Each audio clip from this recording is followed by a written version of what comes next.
Welcome to this tutorial. In this video, I'll show you how to remove the password from a PDF file. If you've previously set a password for a PDF and no longer want it to be password protected, you can easily remove it using a free online PDF editing tool. For example, if you have a password protected PDF file that currently requires a password to open and you'd like to remove this restriction, here's what to do.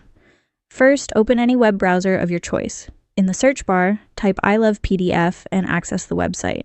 I Love PDF is an excellent online tool that allows you to perform various operations on PDFs.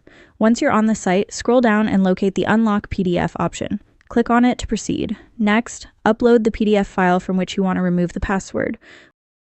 Once the file is uploaded, click the Unlock PDF button. The tool will process the file and remove the password protection.